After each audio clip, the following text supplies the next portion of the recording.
السلام علیکم ورحمۃ اللہ وبرکاتہ نحمد ونصلي على رسوله الكريم اما بعد فاعوذ باللہ من الشیطان الرجیم بسم اللہ الرحمن الرحیم رب اشرح لي صدری ويسر لي امری واحلل عقدۃ من لسانی یفقهوا قولی.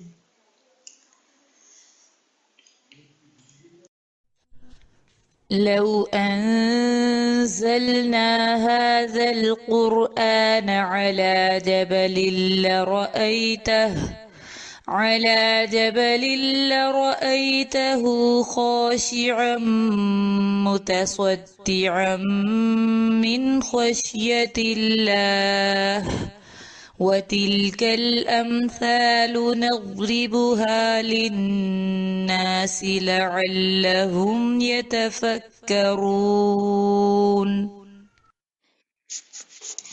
امثال القرآن پروگرام کے سلسلے میں آج ہم انشاءاللہ اللہ کی خاطر خرچ کرنے والوں کی مثال پڑھیں گے کہ انہیں کیا حاصل ہوتا ہے، ان کو کیا فائدہ ملتا ہے. تو یہ آیت ہے سورۃ البقرہ کی آیت نمبر 265 آیت کو سنتے ہیں. ومثل الذين ينفقون أموالهم ابتغاء مرضات الله وتثبيتا من أنفسهم كمثل جنة بربوة أصابها وابل فآتت أكلها ضعفين فإن لم يصبها وابل فطل والله بما تعملون بصير. اور ان لوگوں کی مثال جو اپنے مال اللہ کی رضامندی چاہنے اور اپنے دلوں کے جماؤ کے ساتھ خرچ کرتے ہیں، اس باغ کی مثال کی طرح ہے جو اونچی جگہ پر واقع ہو، جسے تیز بارش پہنچے تو اپنا پھل دگنا لائے. پھر اگر اسے تیز بارش نہ بھی پہنچے تو فوار ہی کافی ہوتی ہے. اور تم جو بھی عمل کرتے ہو اللہ اسے خوب دیکھنے والا ہے. یہاں خرچ کرنے کے بارے میں تیسری مثال بیان ہو رہی ہے، اور یہ انتہائی حیرت کی بات ہے کہ ایک ہی صفحے کے اندر ایک ہی جگہ پر اوپر تلے اللہ سبحانہ تعالیٰ صدقے سے متعلق 4 مثالیں بیان کرتے ہیں تاکہ ہم صدقے کی اہمیت اور اس کے فائدے کو سمجھیں اور صحیح طور پر صدقہ نہ کرنے کے نقصان کو بھی سمجھیں اور اچھے صدقے کے فوائد کو بھی سمجھیں، کیونکہ مثالیں بیان ہی اس لیے کی جاتی ہیں کہ بات پوری طرح سمجھ میں آ جائے، اچھی طرح واضح ہو جائے. جیسا کہ ہم جانتے ہیں کہ اس سے پیچھے ہم نے آیت نمبر 263 میں ان لوگوں کے بارے میں پڑھا کہ جو لوگ اپنے مال اللہ کے راستے میں خرچ کرتے ہیں، پھر وہ جو خرچ کرتے ہیں اس کے پیچھے نہ احسان جتاتے ہیں اور نہ تکلیف پہنچاتے ہیں، تو ان کا اجر ان کے رب کے پاس ہے. ان پر نہ کوئی خوف ہوگا نہ وہ غمگین ہوں گے. ولا خوف علیہم ولا هم یحزنون. تو اس سے یہ پتہ چلتا ہے کہ خرچ کرنے کی 2 حالتیں ہیں. ایک وہ حالت ہے کہ جس میں انسان صدقہ کرنے کے بعد احسان جتلاتا ہے اور تکلیف پہنچاتا ہے، اور دوسری وہ حالت ہے کہ جس میں انسان صدقہ کرنے کے بعد نہ احسان جتاتا ہے اور نہ ہی تکلیف دیتا ہے. تو خرچ کر کے احسان جتلانے اور تکلیف دینے والے کے برعکس اللہ کی خاطر، اللہ کی رضا کی خاطر دینے والے اور اللہ سے اجر چاہنے والے کی مثال یہاں پر بیان کی گئی ہے کہ جو مال وہ خرچ کرتے ہیں اس کی مثال کچھ اس طرح ہے. فرمایا مثل الذین ينفقون اموالهم ابتغاء مرضات اللہ، آخر تک. تو اللہ کی رضا کے لیے وہی خرچ کرتا ہے کہ جس کے دل میں پھر صرف ایک ہی شوق، ایک ہی مقصد اور ایک ہی نیت ہوتی ہے کہ مجھے اس کا اجر اللہ سبحانہ تعالیٰ سے ملے. قرآن مجید کا یہ اسلوب ہے کہ ایک چیز کے ذکر کے بعد اس کے بالمقابل چیز کا ذکر کیا جاتا ہے. کیونکہ قرآن کو مثانی بھی کہا گیا ہے، تو یہاں خرچ کرنے والوں کی تعریف بیان کی گئی ہے جو اخلاص کے ساتھ یعنی اخلاص کے ساتھ خرچ کرتے ہیں، جبکہ اس کے پچھلی آیت میں ان لوگوں کی بات کی گئی تھی کہ جو ریاکاری سے خرچ کرتے ہیں، دکھاوے کے لیے خرچ کرتے ہیں۔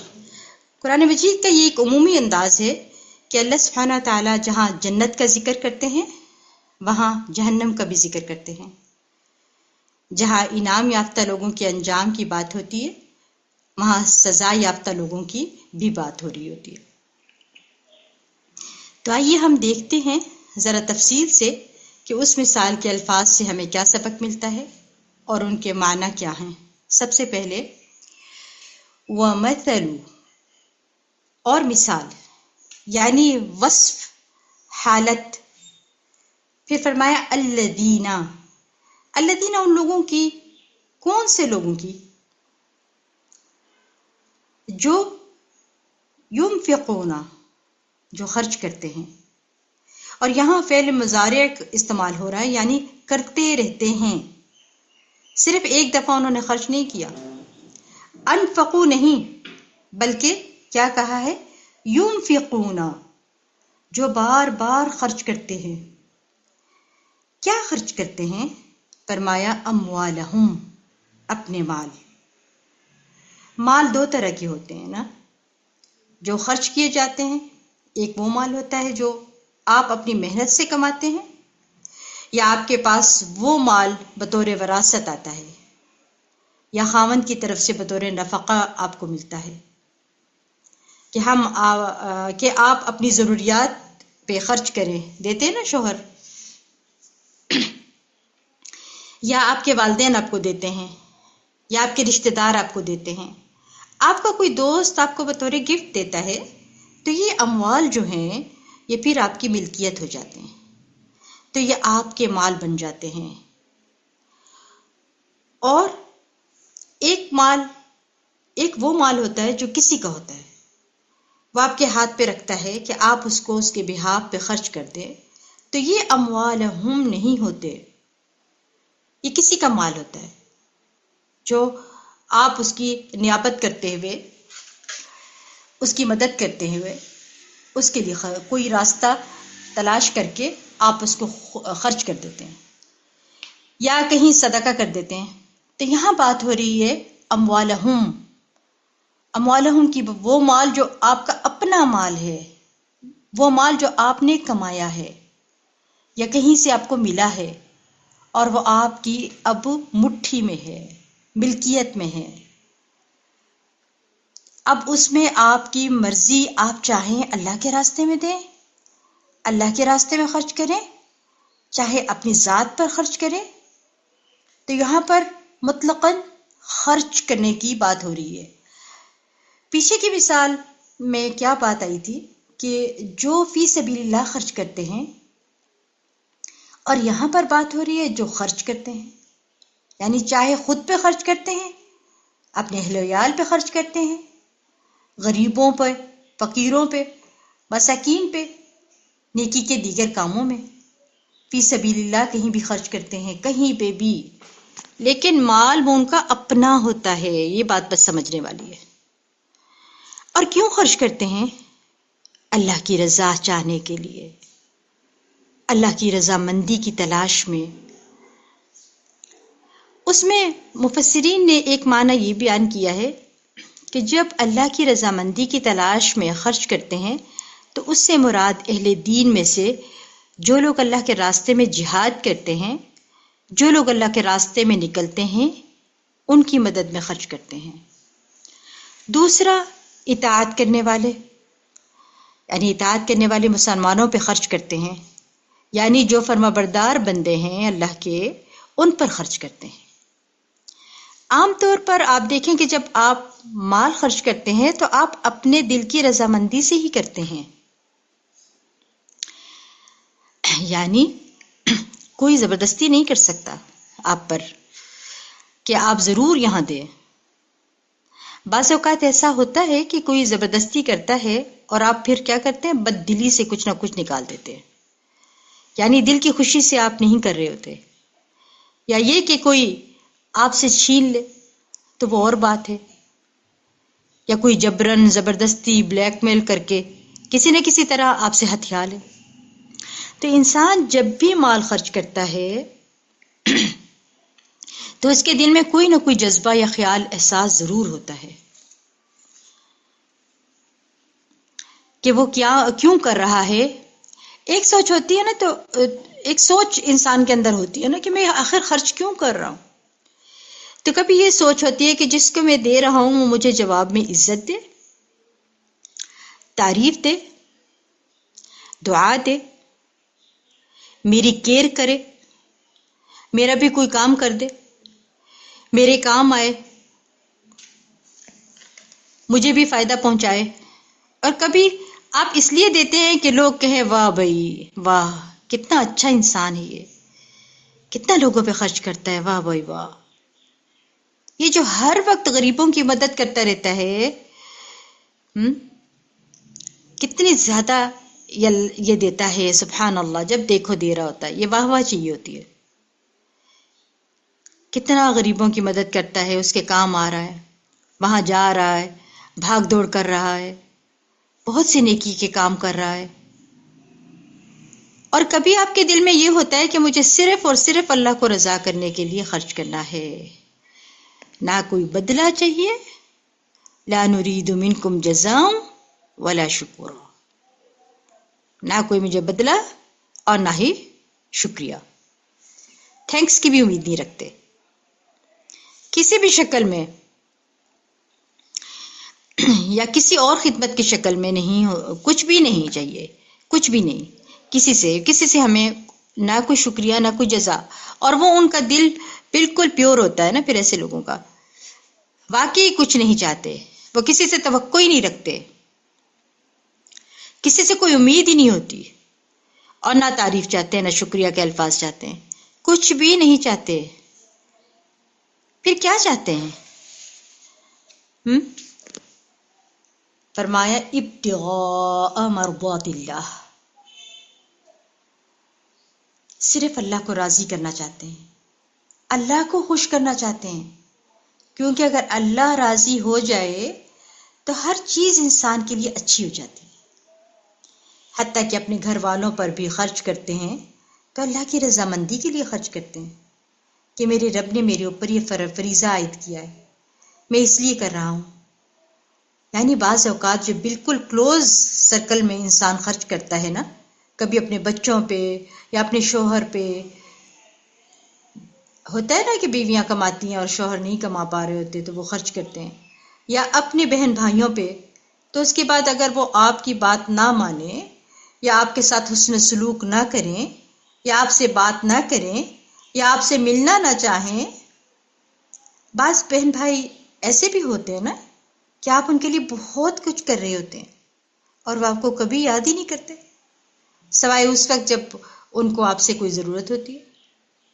تو پھر اس وقت آپ کا دل تنگ بھی ہوتا ہے، آپ سوچتے ہیں کہ کیسے لوگ ہیں، یعنی آپ ان کا میسج دیکھتے ہی، ان کا نام دیکھتے ہی آپ کو اگر پھر کوئی ضرورت ہی ہوگی، اس لیے مجھے کر رہے ہیں، اس لیے مجھے یاد کیا، کال آئی تو آپ نے دیکھا اور آپ نے کہا لو جی ضرور کوئی ضرورت ہوگی تب یاد کیا، سال بھر تو مجھے یاد نہیں کرتے، ویسے تو یاد کرنے والے ہی نہیں. یعنی کچھ نہ کچھ دل میں، یا کوئی پاس بیٹھا ہو تو اس کو اونچا بول کے سنا دیتے ہیں، یہ کچھ نہیں، ایسا کچھ بھی نہیں. جب ایسے کوئی تکلیف والی بات دل میں آئے نا تو فوراً ہی کہتے ہیں کہ نہیں، میں نے تو یہ صرف اور صرف اللہ کی رضا کے لیے دیا ہے، یہ تو میں نے صرف اللہ کی رضا کے لیے کیا ہے، اپنے رب کا چہرہ چاہنے کے لیے کیا، مجھے تو کسی سے کچھ نہیں چاہیے، حتیٰ کہ اس کی کوئی کیئر، کوئی لونگ، کوئی چیز نہیں چاہیے، کچھ بھی نہیں چاہیے، وہ کچھ بھی نہیں کرتا.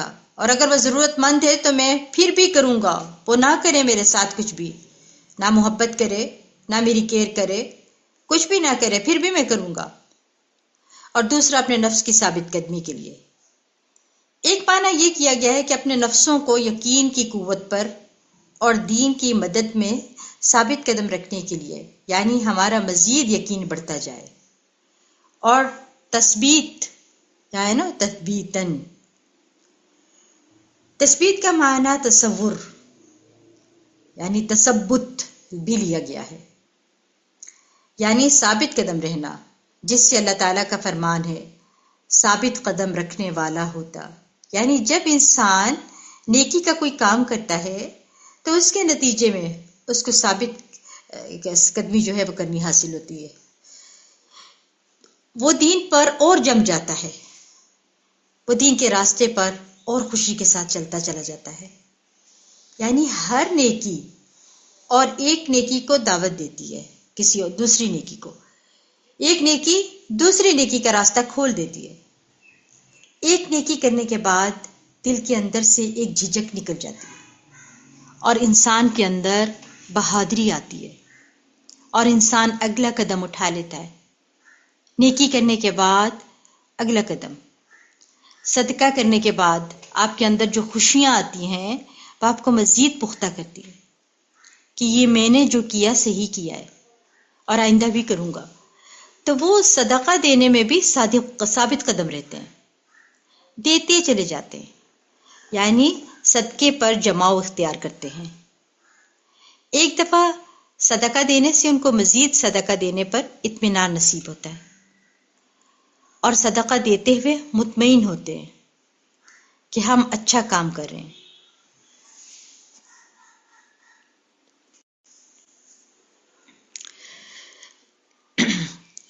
پھر آپ دیکھیں کہ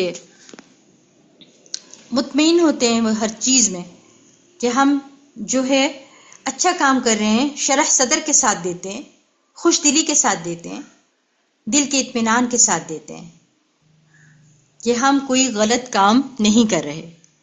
کیونکہ آپ دیکھیے جب بھی آپ نیکی کرتے ہیں نا تو اس میں کئی قسم کے نفس کے اندر سے رکاوٹیں آ جاتی ہیں. پتہ نہیں یہ لگتا بھی ہے کہ نہیں لگتا، پتہ نہیں یہ ڈیزرونگ بھی ہے یا نہیں ہے، پتہ نہیں یہ صحیح کام کرے گا بھی کہ یہ نہیں کرے گا، کہیں یہ میرے پیسے کھا تو نہیں لے گا.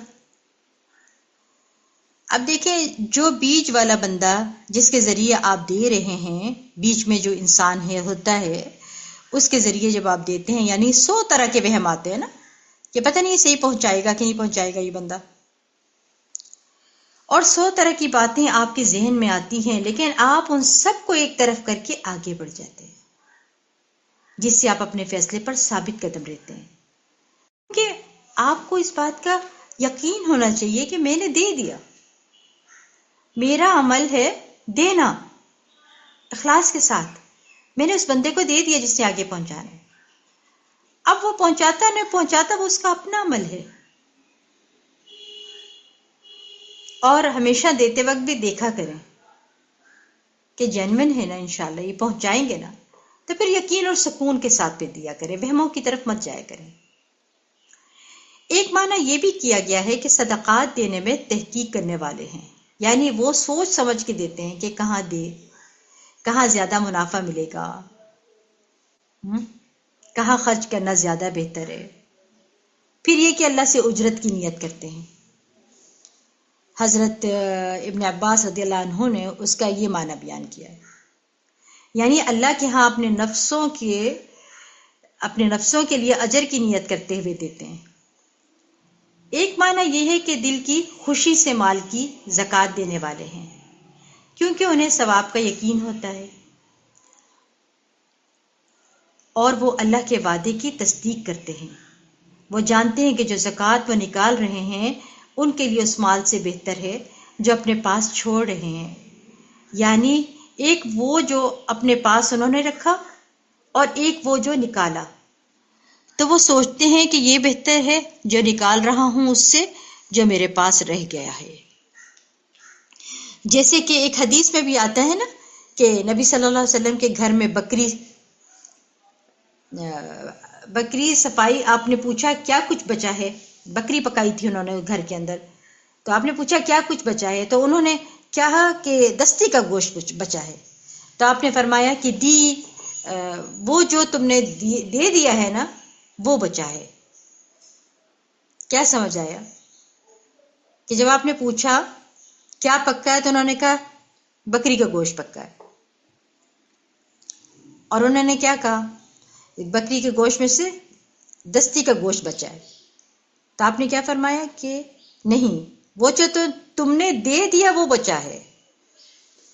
تو نعم البدل کا یقین ہوتا ہے ان کو کہ اللہ سبحانہ تعالیٰ اس کا بدلہ دے گا. اسی طرح ایک معنی یہ بھی لیا گیا ہے کہ وہ اللہ کی اطاعت پر قائم رہنے کے لیے اپنے نفسوں کو تیار کرتے ہیں. اور یہ معنی بھی لیا گیا ہے کہ خود کا محاسبہ کرتے ہوئے خرچ کرتے ہیں، یعنی اپنے گناہوں پہ نظر رکھتے ہیں، اپنی غلطیوں کا کفارہ دینے کے لیے صدقہ کرتے ہیں. اسی طرح خود کا محاسبہ کرتے ہوئے خرچ کرتے ہیں. ٹھیک ہے. پھر اسی طرح بہت سوچ بچار نہیں کرتے اور ثواب میں شک نہیں کرتے، یعنی ثواب کی تصدیق، یعنی تثبیت بمعنی تصدیق، اور یقین یعنی وہ تصدیق کرتے ہیں کہ واقعی یہ سچی بات ہے کہ اللہ کے راستے میں دینے سے فائدہ ملتا ہے، اور پورا پورا یقین رکھتے ہوئے دیتے ہیں. یعنی پہلے اپنے دل کی جو ہے وہ تسلی دیتے ہیں کہ اپنے دل کو، پھر خرچ کرتے ہیں، اور پھر ثواب میں شک نہیں کرتے. اصل میں نا خرچ کرنے میں دو بڑی رکاوٹیں آتی ہیں. ایک یہ ہوتا ہے کہ انسان متردد ہوتا ہے، یا ثواب میں شک و شبہ ہوتا ہے، دھوکے نہ دوں، اتنا دوں، کہیں مجھے کوئی دھوکہ نہ دے دے،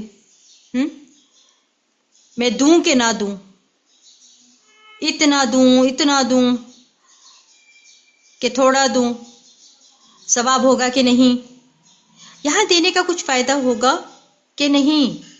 تو یہ جو نفس کی رکاوٹیں ہیں نا اندر انسان کے، بعض اوقات بعض سے بھی لوگ مل جاتے ہیں، ایسے لوگ رکاوٹ ڈالنے والے ہوتے ہیں، وہ آپ کو طرح طرح کے مشورے دیتے ہیں کہ آپ کیا کر رہے ہیں، آپ تو ریاکاری کر رہے ہیں. آپ اپنے بچوں کو بھی دیکھیں، آپ اولاد جیسی بھی ہے، دیکھیں آپ ان کو، اپنا ہاتھ روک کے رکھیں، کیوں اتنا خرچ کرتے ہیں؟ پہلے اپنے بچوں کی ضرورتیں پوری کرتے رہیں، پہلے اپنی دیکھیں، پھر کہیں اور کریں. حالانکہ ان کو اس بات پہ یقین ہوتا ہے کہ ہم کریں گے تو اللہ تعالیٰ بہت عطا کرے گا، ہمارے بچوں کا بھی وہی وارث ہے. لیکن یہ جو بیچ میں لوگ آ جاتے ہیں نا، یہ پھر ان کو پریشان کر دیتے ہیں. لیکن جو مومن ہوتا ہے وہ اس طرح نہیں سوچتا. وہ ان رکاوٹوں کو ایک طرف رکھتے ہوئے اللہ کے راستے میں کھلے دل سے یقین کے ساتھ دیتے ہیں، تصدیق اور پوری تسلی کے ساتھ. منافق کا دل تنگ ہوتا ہے، منافق دل کی تنگی کے ساتھ خرچ کرتا ہے، پسندیدگی کے ساتھ خرچ کرتا ہے، کیونکہ وہ ثواب کی نیت سے نہیں کر رہا ہوتا نا. توبہ میں سورۃ توبہ کے اندر آتا ہے وہ خرچ نہیں کرتے مگر اس حال میں کہ نہ خوش ہوتے ہیں، خرچ کر کے یعنی خوش نہیں ہوتے، اس کو چٹی سمجھتے ہیں، اپنے اوپر تاوان سمجھتے ہیں. کیونکہ جس کو اجر کا یقین ہو وہ مال دینے میں تردد نہیں کرتا. جس کو یہ پتا ہو کہ اس 1 روپے کے بدلے میں 700 ملنے والے ہیں، وہ کیسے پیچھے رہ سکتا ہے؟ دنیا میں بھی اللہ تعالیٰ اس کو بڑھاتے ہیں، آگے آ رہا ہے. اسی لیے ہم دیکھتے ہیں کہ بعض اسلاف کے بارے میں یہ پتہ چلتا ہے کہ وہ رات کے اندھیرے میں صدقہ کرتے تھے کہ کسی کو بھی نہیں پتہ چلے. وہ چپکے سے لوگوں کے دروازوں پہ جا کے کچھ نہ کچھ رکھاتے تھے، تاکہ صبح وہ اٹھے تو انہیں یہ بھی نہ پتا ہو کہ لایا کون ہے، گیس بھی نہ کر سکے، یعنی اندازہ بھی نہ لگا سکے. کیونکہ ان کو یہ یقین ہے نا کہ ہم نے اللہ کے لیے دیا ہے. ہمیں یہ بھی نہیں پتا کہ اس گھر کے اندر رہتا کون ہے، یہ پتا ہے یہ غریبوں کی بستی ہے، ضرورت مند لوگ ہی رہتے ہیں اس علاقے میں، کیونکہ ان کو یہی یقین ہے نا. تو سلف صالحین پہ اس طرح کے عمل کرتے تھے. ان کو یقین ہوتا تھا کہ جب ہم اللہ کی خاطر دے رہے ہیں، اخلاص کے ساتھ دے دیا ہے، تو اگر وہ غیر مستحق ہوگا، اگر غیر مستحق کے پاس بھی چلا گیا تو اجر کہیں نہیں جاتا۔ وہ آپ کو یاد ہوگی نا حدیث جو رسول اللہ صلی اللہ علیہ وسلم نے فرمایا تھا کہ ایک شخص نے کہا کہ مجھے آج رات ضرور صدقہ دینا ہے، چنانچہ وہ اپنا صدقہ لے کے نکلا اور ناواقفی سے ایک چور کے ہاتھ میں رکھ دیا۔ صبح ہوئی تو لوگوں نے کہنا شروع کیا آج رات کسی نے چور کو صدقہ دے دیا۔ اس شخص نے کہا اے اللہ، تمام تعریف تیرے ہی لیے ہے، آج رات بھی میں ضرور صدقہ کروں گا۔ چنانچہ وہ دوبارہ صدقہ لے کے نکلا تو ایک فاحشہ کے ہاتھ میں رکھ دیا۔ جب صبح ہوئی تو لوگوں میں چرچا ہوا کہ آج رات کسی نے فاحشہ عورت کو صدقہ دے دیا۔ اس شخص نے پھر کہا کہ اللہ، تمام تعریف تیرے ہی لیے، میں زانیہ کو اپنا صدقہ دے آیا ہوں، اچھا میں آج رات پھر صدقہ کروں گا۔ پھر وہ صدقہ لے کے نکلا تو کسی مالدار کو دے آیا، کیونکہ اندھیرے میں دے رہا ہے نا۔ اس زمانے میں اسٹریٹ لائٹ تو نہیں ہوتی تھی کہ پتہ چلے حال حلیے سے بھی کہ کوئی ضرورت مند ہے یا نہیں ہے، بس جو ملا راستے میں اس کو پکڑا دیا۔ صبح ہوئی تو لوگوں نے کہا آج رات کسی نے مالدار کو صدقہ دے دیا۔ اس شخص نے کہا اے اللہ، ہم تیرے ہی لیے ہیں، میں اپنا صدقہ لا علمی سے چور، فاحشہ اور مالدار کو دے آیا ہوں۔ تو اللہ تعالیٰ کی طرف سے اس کو بتایا گیا ہے کہ جہاں تک چور کے ہاتھ میں صدقہ دینے کا سوال ہے تو اس میں امکان ہے کہ وہ چوری سے رک جائے، کہ میں لوگوں کے مال چھینتا ہوں اور کچھ لوگ ایسے ہیں کہ جو خاموشی سے دینے والے۔ اسی طرح فاحشہ کو صدقہ کا مل جانا اس بات کا امکان ہے کہ وہ زنا سے رک جائے، کہ وہ پیسوں کی خاطر زنا کرتی ہے، اس کو اللہ نے ایسے دیا تو وہ غلط کام چھوڑ دے۔ اور مالدار کے ہاتھ میں دینے کا کیا مطلب ہے؟ کہ اسے عبرت ہو کہ جو اللہ نے اسے دیا ہے وہ بھی خرچ کرے، وہ صرف لینے والا ہی نہ ہو، دینے والا بھی ہو۔ تو یہاں تثبیتا من انفسہم، یعنی اپنے نفسوں کے یقین کے لیے، ثابت قدمی کے لیے، تسلی کے لیے، شرح صدر کے لیے، اور جہاں تک نفس کا تعلق ہے تو ایک نفس ایمانی ہوتا ہے اور ایک نفس شہوانی ہوتا ہے، اور دونوں نفسوں کے اندر باہم ایک جنگ بھی ہوتی ہے۔ ایک نفس امارہ بھی ہوتا ہے اور ایک نفس مطمئنہ بھی ہوتا ہے، ٹھیک ہے؟ تو ان میں کشمکش ہوتی ہے۔ تو جب انسان نیکی کا کام کرتا ہے تو نفس مطمئنہ جو ہے یا ایمانی نفس جو ہے وہ نفس امارہ پر غالب آ جاتا ہے، اس کے اوپر حاوی ہو جاتا ہے۔ اس طرح انسان کو ثابت قدمی نصیب ہو جاتی ہے۔ پھر انسان اپنی خواہشات کے آگے پھسلتا نہیں، وہ سیلف کنٹرول جانتا ہے، اور یہ نیکی کرنے کے بعد ہی پتہ چلتا ہے انسان کو کہ کس دل کے ساتھ کی ہے اس نے۔ ویسے بھی ہم دیکھتے ہیں کہ کچھ اللہ کے بندے ایسے ہوتے ہیں جو دینے کے بعد ڈرتے رہتے ہیں،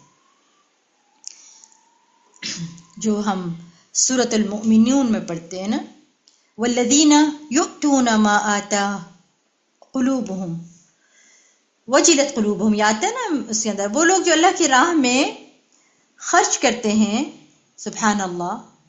اور آپ دیکھیں حضرت عائشہ رضی اللہ تعالی عنہ کے بارے میں، جو کہ آپ دیکھیں کہتی ہیں کہ رسول اللہ صلی اللہ علیہ وسلم اس آیت کے بارے میں پوچھا ان سے کہ کیا یہ وہ لوگ ہیں جو شراب پیتے ہیں، چوری کرتے ہیں؟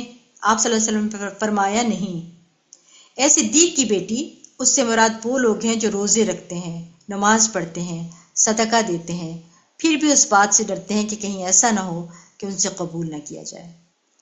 یہ لوگ ہیں جو نیکیوں میں جلدی کرتے ہیں، یعنی پھر کرتے چلے جاتے ہیں۔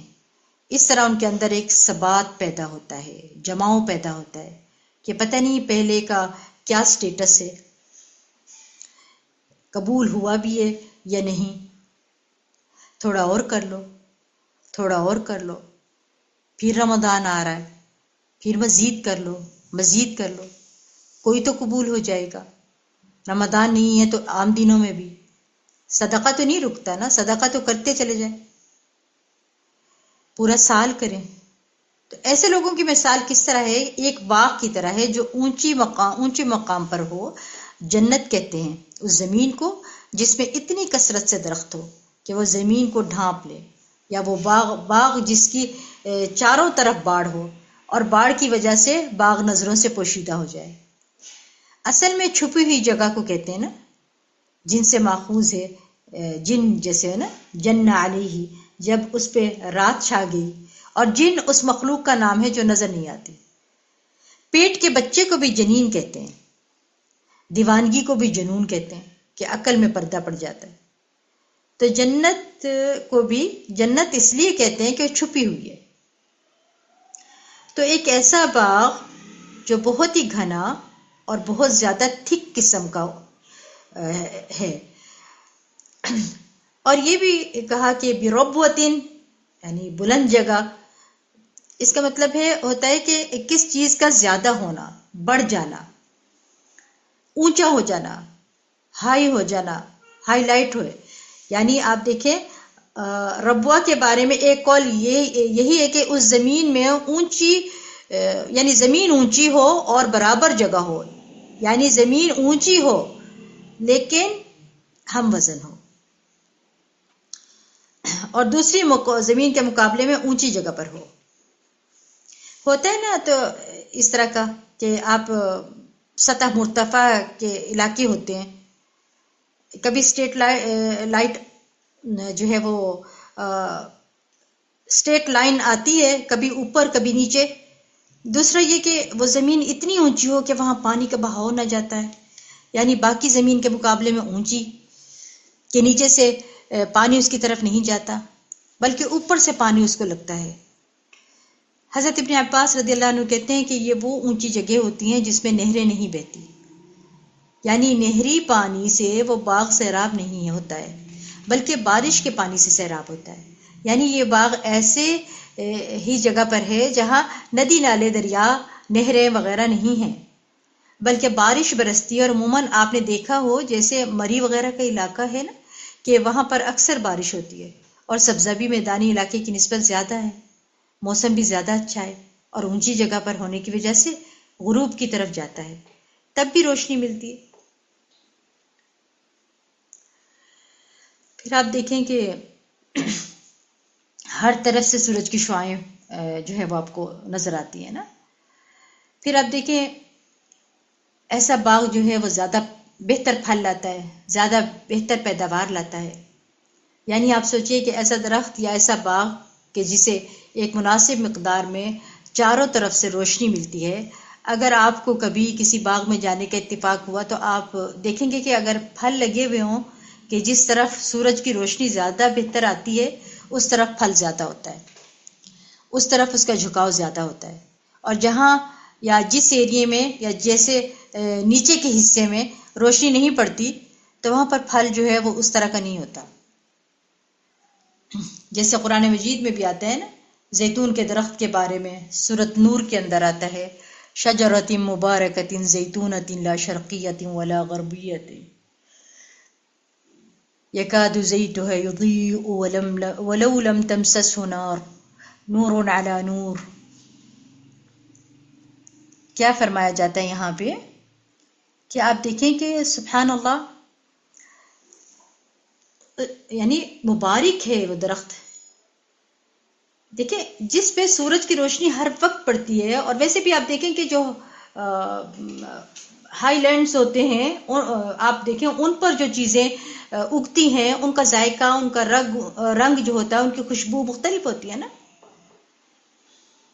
اور پھر آپ دیکھیں کہ جو چائے ہے نا، چائے آپ دیکھیں میدانی علاقوں میں نہیں اگایا جاتا، اسے اونچی جگہوں پہ بویا جاتا ہے اور ان کی خوشبو زیادہ ہوتی ہے. جتنی زیادہ ہائی جگہ ہوتی ہے، جتنی جگہ بلند جگہ ہوتی ہے اتنی بہتر اگتی ہے.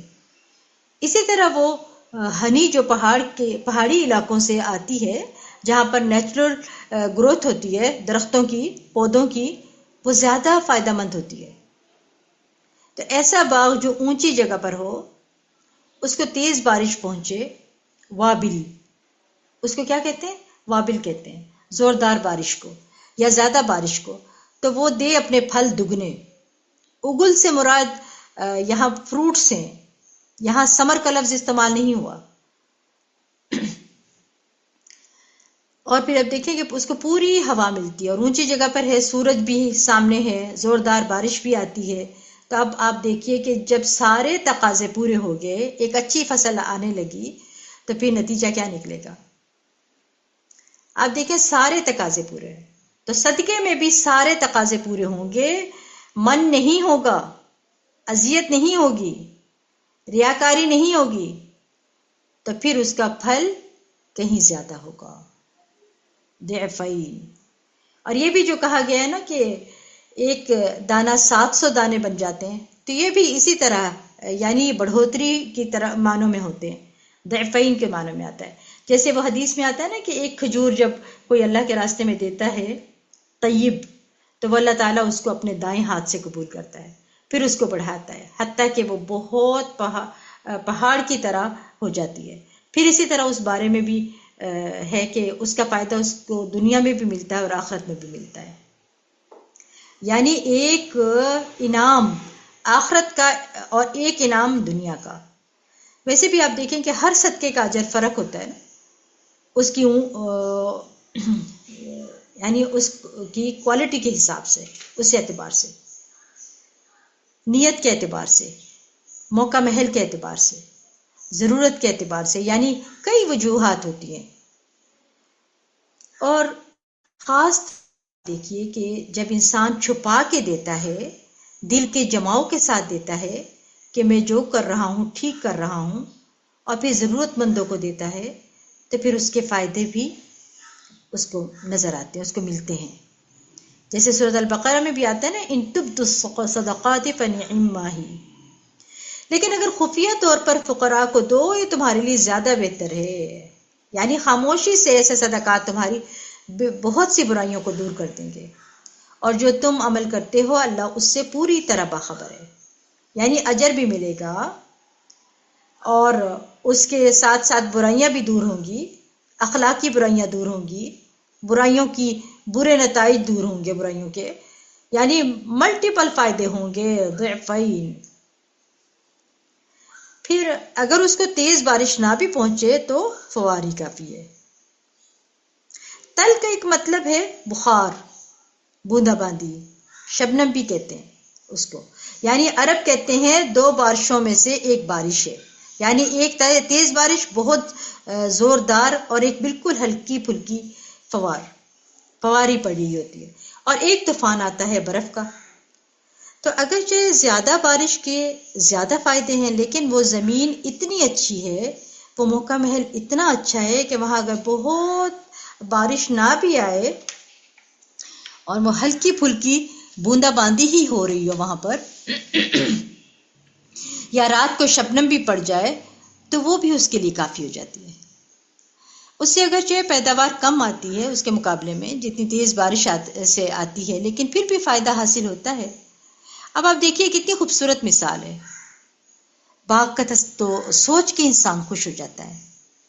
باغ ہے، اس کے پھل ہیں، پھر بارش ہے، اونچا علاقہ ہے، اور یہ ساری چیزیں مل کے ماحول کو اتنی خوبصورتی دے رہے ہیں. تو یہاں پر آپ دیکھیے کہ اس مثال میں اللہ تعالیٰ انسان کو باغ سے تشبیہ دیتے ہیں. یعنی باغ کیا ہے؟ انسان. خلوص نیت کیا ہے؟ باغ کا محل وقوع کہ کہاں واقع ہے، اس کی جو زرخیزی ہے یا اونچا علاقہ ہے، اور مال کی زیادتی اور کمی کو بارش اور شبنم سے تشبیہ دی گئی ہے. زیادہ مال ہوگا تو تیز بارش ہے اور زیادہ فائدہ ملے گا، کم مال ہے تو شبنم ہے، اس کا بھی فائدہ ملے گا، اور خلوص نیت ہے تو یہ زمین کی زرخیزی ہے، اس سے بھی زیادہ پیداوار نکلے گی، زیادہ اجر ملے گا. اور یہ انسان پر ہے کہ وہ کیسا باغ بنتا ہے، کیسا باغ چنتا ہے اپنے لیے، کیسا بنتا ہے. یعنی جس طرح سارے اسباب کے اکٹھا ہونے کی وجہ سے پیداوار زیادہ ہوتی ہے، اسی طرح جس صدقے کے ساتھ ساری کنڈیشنز پوری ہو جائیں اس کا اجر و ثواب بھی زیادہ ہوتا ہے. زیادہ نیکی کریں گے تو زیادہ فائدہ ہے، کم کریں گے تو کم فائدہ ہے. زیادہ نیکی تیز بارش کی طرح ہے، کم نیکی فوار کی طرح تھوڑا تھوڑا، اکا دکا۔ اب آپ دیکھیں نا، ایک ہوتا ہے کہ آپ ایک بھاری بڑی اماؤنٹ دیتے ہیں، بڑی رقم دیتے ہیں، وہ تیز بارش کی طرح اکٹھی ہے، ڈھیر ہے کسی چیز کا، اور ایک یہ ہے کہ جیسے بارش کے قطرے، ایک ایک تھوڑا تھوڑا سا، یہاں تھوڑا وہاں تھوڑا تھوڑا تھوڑا۔ تو اس سے آپ نے یعنی آپ امیجن کریں، اسے تصور میں لائیں، تھوڑی بارش ہوتی ہے تو تھوڑی جگہ بھی ملتی ہے نا، تھوڑا فائدہ لوگوں کو پہنچتا ہے، زیادہ ہوتا ہے تو زیادہ اس سے بڑے بڑے کام ہو جاتے ہیں۔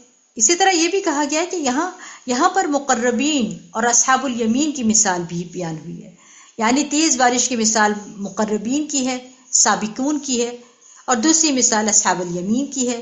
سابقون وہ ہوتے ہیں جب وہ نیکی کی کوئی جگہ دیکھتے ہیں تو کسی سے مشورے وغیرہ اور لمبی چوڑی تحقیقیں نہیں کرتے، بس یہ پتہ چلتا ہے کہ باقی ہے، یہ باقی ضرورت مند ہے، یہ ڈیزرونگ ہے،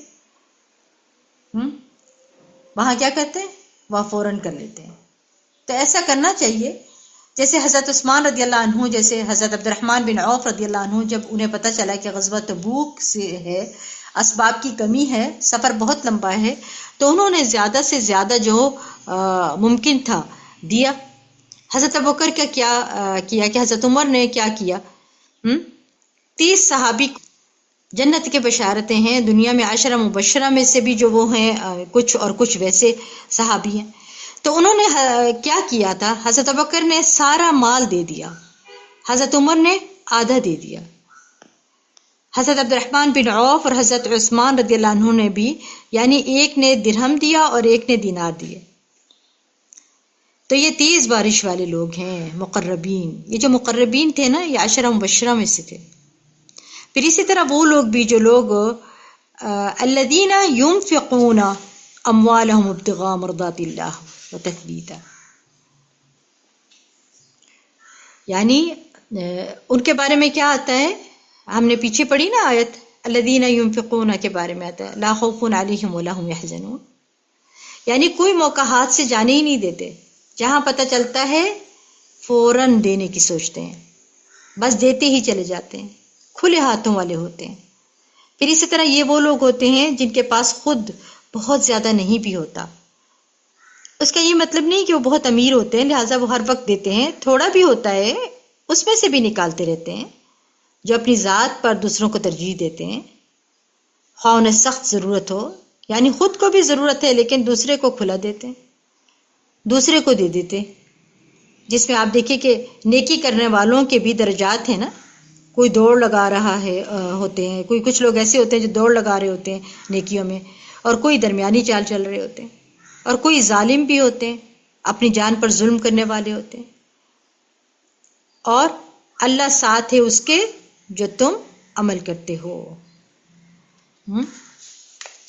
کیا کہا ہے، واللہ بما تعملون بصیر، خوب دیکھنے والا بھی ہے، یعنی اللہ تعالیٰ تمہارے خرچ کرنے کی نوعیت کو جانتا ہے، وہ جانتا ہے کون اخلاص کے ساتھ اللہ کی رضا کے لیے، اللہ کی خوشنودی کے لیے دے رہا ہے، کون دکھاوے کے لیے دے رہا ہے، کس کے اندر نفاق ہے، کون دینے کے بعد احسان جتلاتا ہے، کون شہرت کے لیے دے رہا ہے۔ اسی طرح یہ جو ہے نا بما تعملون کا لفظ جو آیا ہے نا، یہاں آپ دیکھیں جار مجرور پھر مقدم ہے، اور یہ بصیر سے متعلق ہے تاکہ حصر کا فائدہ دے۔ جو بھی تم عمل کرتے ہو، یعنی ویسے اللہ تعالیٰ سارے اعمال کو دیکھتا ہے، لیکن وہ جو تم نے خاص صدقہ کیا ہے نا، خاص اس کی رضا کے لیے اپنی ضرورت سے کاٹ کے دیا ہے، اس کو بھی دیکھ رہا ہے، ہر چیز اس کے سامنے ہے۔ اللہ تعالیٰ کو پتہ ہے نا کہ کس بندے نے کیا خرچ کیا، کہاں کیا، کس نیت سے کیا، اور کس کوالٹی کا کیا، اس کا بھی نتیجہ کیا نکلا، کتنے لوگوں کو اس کا بینیفٹ ہوا، پھر ان سے آگے کتنے لوگوں کو بینیفٹ ہوا، کس کس کو کتنا فائدہ ہوا، اس کی کیا وسعت تھی۔ انسانوں میں سے کوئی بھی اس کا بدلہ نہیں چکا سکتا. یاد رکھیے دنیا میں کوئی پیمانہ ہے ہی نہیں جس پہ آپ کسی کے اخلاص کو ناپ سکیں، آپ کسی کی دی ہوئی چیز کی کوانٹٹی کو ناپ سکیں، کوالٹی بھی دیکھ سکتے ہیں. یہاں اس نے 1 کلو سونا دیا اور وہ بالکل پیور گولڈ تھا. حضرت عائشہ رضی اللہ تعالیٰ عنہ کے بارے میں آتا ہے کہ جب اللہ سبحانہ تعالیٰ کے راستے میں کچھ دیتی تھی تو جیسے سکے ہوتے تھے تو ان کو صاف کر کے گھسا کے جو ہے نا اس کو دیتی تھی. اس سے مراد یہ نہیں کہ ان کا یعنی اتنا گھساتی تھی کہ نمبر مٹتا ہے، نہیں، بلکہ ان کو صاف کر کے رگڑ کے صاف کرتی تھی، پھر اس کو خوشبو لگاتی تھی، پھر دیتی تھی. اور کیا ان کی نیت ہوتی تھی کہ میں اللہ کو دے رہی ہوں، یہ غریب کے پاس نہیں جا رہا، یہ اللہ کے پاس جا رہا ہے. یعنی ان چیزوں کو تو انسان ظاہر میں دیکھ سکتا ہے کہ کوالٹی کیا ہے، کوانٹٹی کیا ہے، مگر کسی کے دل کا حال کون جان سکتا ہے؟ تو یہ اعمال القلوب جو ہیں وہ اللہ ہی دیکھتا ہے. اللہ سبحانہ تعالیٰ تمہاری شکلوں کو نہیں دیکھتا، تمہارے مال نہیں دیکھتا، وہ تمہارے دل اور تمہارے اعمال دیکھتا ہے. لہذا ان 2 چیزوں کو خوبصورت بنانے کی ضرورت ہے. تو یہ ہے وہ مثال کہ اللہ نے ان لوگوں کے لیے بیان کی جو اپنے مال کو نیکی اور بھلائی کے کاموں میں خرچ کرتے ہیں. جیسے حضرت عائشہ جو ہے اپنے سکوں کو صاف کر کے دیتی تھی، اتنا چمکا کے خوشبو لگا کے دیتی تھی. تو ہم بھی ردی نوٹ نہ دیا کریں. لوگوں کو بہت شوق ہوتا ہے کہ کڑکتے نوٹ اور چمکتے نوٹ ہمیشہ ہمارے پاس ہوں، اور جو ردی نوٹ ہوتے ہیں وہ نکال کے صدقہ میں دے دیتے ہیں. بلکہ ردی اپنے پاس رکھیں اور جو کڑکتے نوٹ ہیں وہ اللہ کو دیں. اللہ آپ کو اتنا کچھ دیتا ہے، آپ کو خوش کر دیتا ہے، تو اللہ کے راستے میں دیتے وقت ردی نوٹ. حضرت عائشہ کی اس حدیث کو صرف سننے کے حد تک نہ رکھیے گا، اپنے عمل میں بھی لے کر آنا ہے. پھر آپ دیکھیں کہ یعنی آپ اپنے مال کو نیکی اور بھلائی کے کاموں میں خرچ کرتے ہیں، احسان نہیں جتاتے، تکلیف نہیں پہنچاتے، ریاکاری نہیں کرتے، بلکہ ان کا مقصد صرف اور صرف اللہ کی خوشنودی حاصل کرنا ہوتا ہے. وہ اپنے مالوں کو اللہ کے وعدے پر یقین کرتے ہوئے، ایمان رکھتے ہوئے خرچ کرتے ہیں کہ اللہ نے جو اجر و ثواب وعدہ کیا ہے جس چیز کا، اللہ سبحانہ تعالیٰ وہ ضرور دے گا. تو لوگوں کی اللہ نے مثال بیان کی کہ ان کی مثال ایک خوبصورت باغ کی طرح ہے جس میں بہت درخت ہیں، جو ایک اونچی جگہ پر ہے، باغ ہے، اور وہاں تیز بارش سے بہترین پھل لاتے ہیں، بہت زیادہ پھل لاتے ہیں، بہت زیادہ اجر و ثواب ان کو ملتا ہے. اور اگر ان کے پاس زیادہ نہ ہو تو تھوڑا بھی دینے کو، تو اس سے بھی ان کا فائدہ پہنچتا ہے.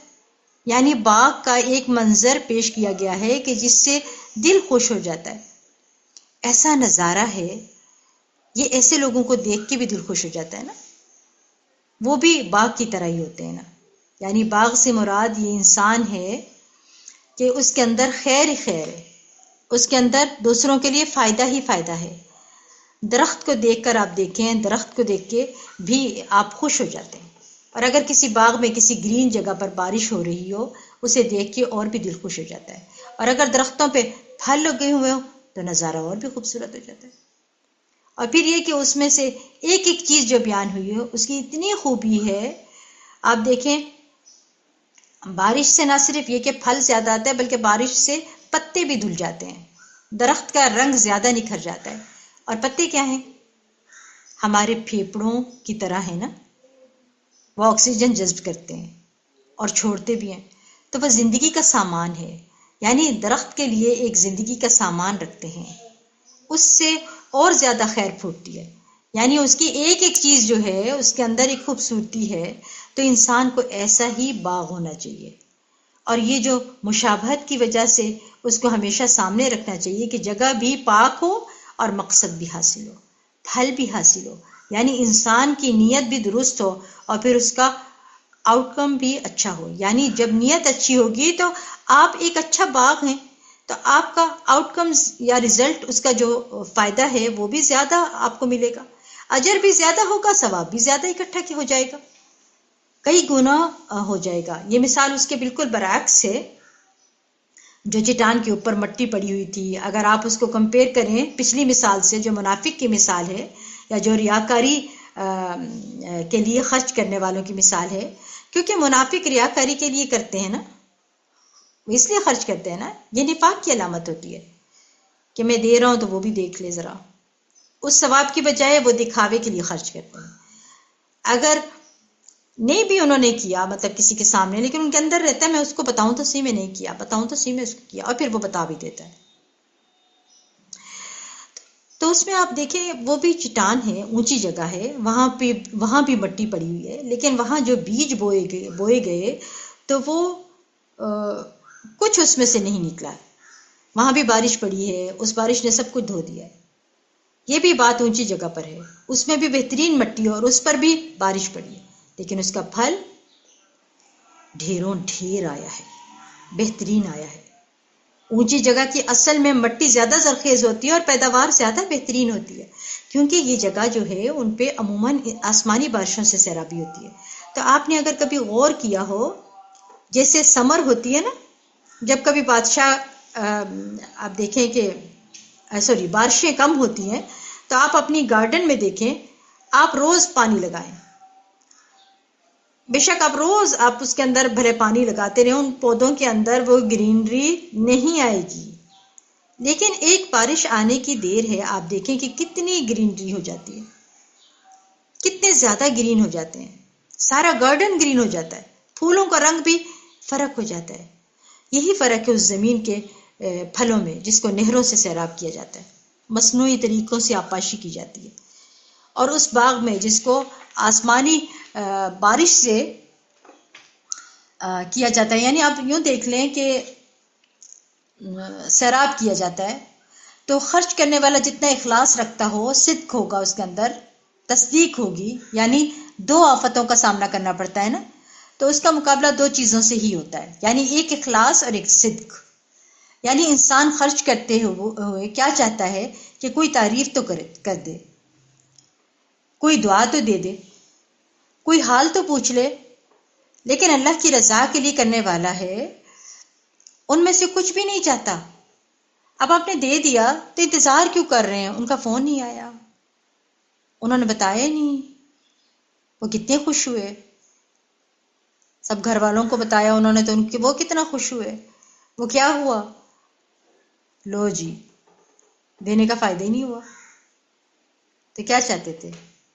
وہ آپ کی تعریفیں کریں، وہ تعریفیں سنایا تھا کہ آپ خوش ہوتے رہے، آپ کا اندر کا نفس خوش ہوتا رہے بیٹھ کے، تو پھر آپ نے اللہ کے لیے تو نہیں کیا۔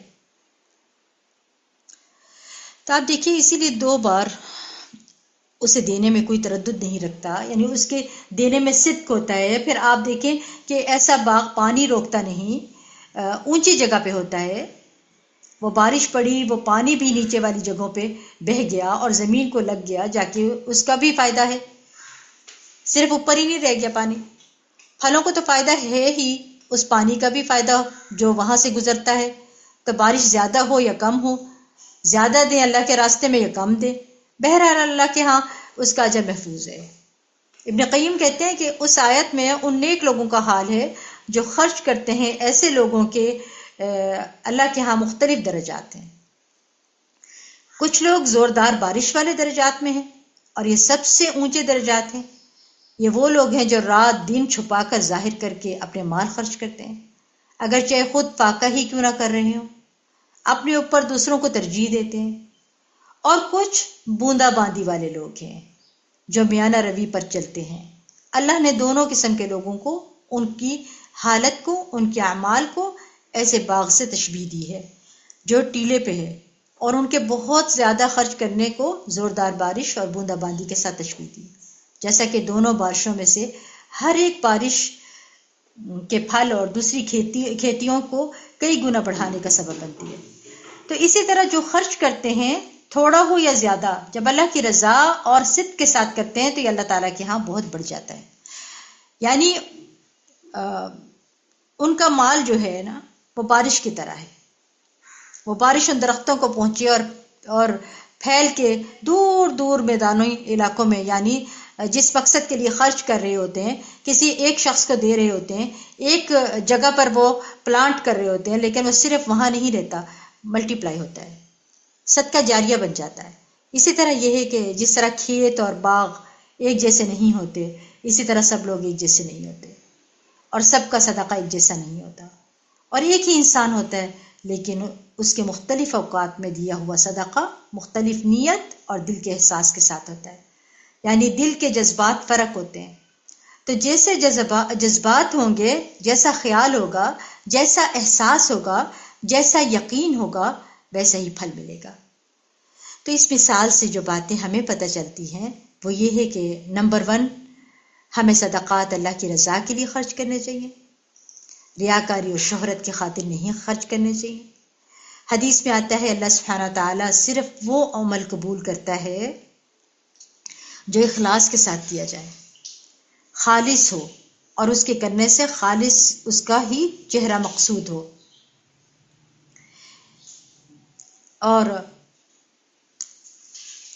یہ نہیں ہونا چاہیے کہ اس نے مجھے دیا تھا، جیسے ہمارے ہاں رسم و رواج ہوتے ہیں نا، بچہ پیدا ہوا تو کسی نے کوئی دیا تو اب اس کے ہاں ہوا تو واپس دینا ہی دینا ہے، یا شادی کے موقع پر ایکسچینج، ان چیزوں کی بات نہیں ہو رہی ہے کہ اس نے مجھے دیا، اتنا دے کے گئے تھے میرے بچے کی شادی پہ، میرے بچے کی پیدائش پہ، تو میں نے اس کو بھی اتنا دینا ہے، یہ وہ بات نہیں ہو رہی، ان چیزوں کی بات نہیں ہے۔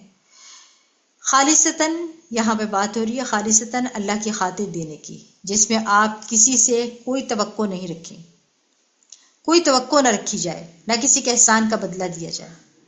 وہ کہتے ہیں نا نیکی کر دریا میں ڈال والی بات، کہ آپ جب دریا میں کوئی ڈالتے ہیں تو واپس اس کو نکالنا ناممکن ہوتا ہے، وہ نہیں ملتی آپ کو دوبارہ، لیکن ہو سکتا ہے وہ کسی ایسی جگہ پر جا پڑے کہ جہاں اس سے بہت زیادہ فائدہ اٹھایا جائے۔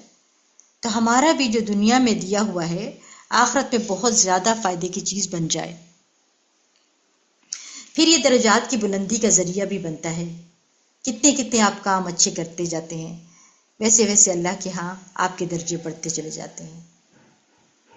پھر یہ کہ اللہ کی خاطر خرچ کرنے پر ایمان کی حلاوت، ثابت قدمی، اطمینان قلب، شرح صدر نصیب ہوتا ہے۔ جب اخلاص آتا ہے، مرضات اللہ آتا ہے، تو تثبیت بھی آ جاتی ہے۔